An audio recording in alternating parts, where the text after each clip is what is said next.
The increased cost of that will be between 70 and 80 million euro for further extension.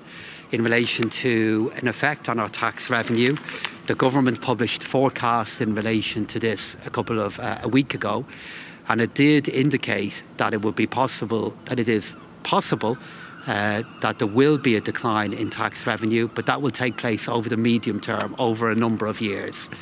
The exact magnitude of that change in tax revenue, we hope we'll be in a position to better model once the scale and duration of tariffs become clear.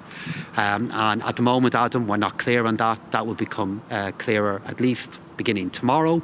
But I should emphasise we are confronting all of this with our public finances in surplus, which will be of significant help in dealing with the costs that may be coming our way due to a decline in tax revenue.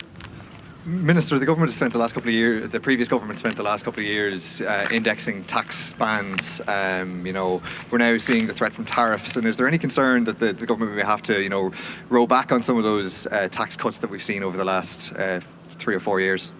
So when the government were bringing in those changes in recent years, we were bringing them in with the expectation that they would be sustainable. And that is why during that period, what we did is we moved our income tax policy in line with income growth.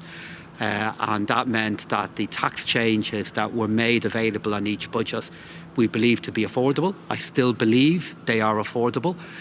What we will have to do as we move through the year is further assess what changes in taxation are going to be appropriate in the context of Budget 2026. Minister Chambers and I will do that together, and neither of us will want to make any decisions in relation to either spending or taxation that might mean that the difficulties that we face in the years ahead could be more complex or could go on for longer.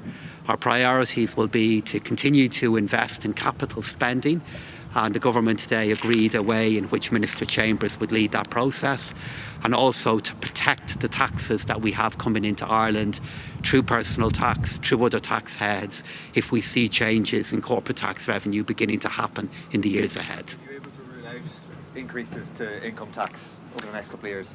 Well, we'll have to make a decision in relation to all of that when we get closer to the budget. From where I sit with the information that is currently available to me, it will be more about maybe making changes, about bringing in changes either at a later point or over time. On the basis of information that's available to me now, that would appear to be something that we would consider. But I'd have to stress, we need to understand what the tariffs will be, to what degree they will be permanent, and what the EU response will be. And we will only begin to become clearer on that tomorrow, and then we'll deal with decisions in relation to Budget 2026 later in the year. Should emphasise, again though, we are approaching all of this with a significant budget surplus, which will be of great help then in decisions that we'll have to make later in the year.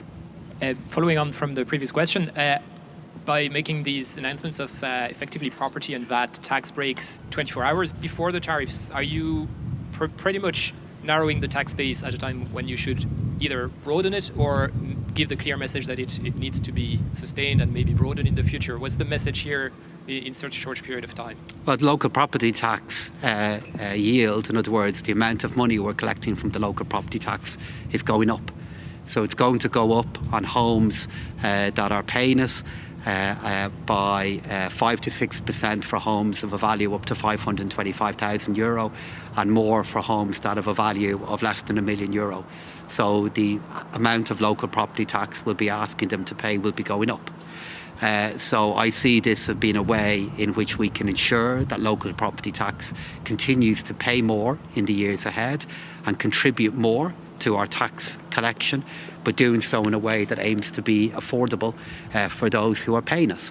And I'm making this argument conscious of the fact that prices are still high for very many, and the cost of living still matters to households that will be asked to pay this bill later on in the year.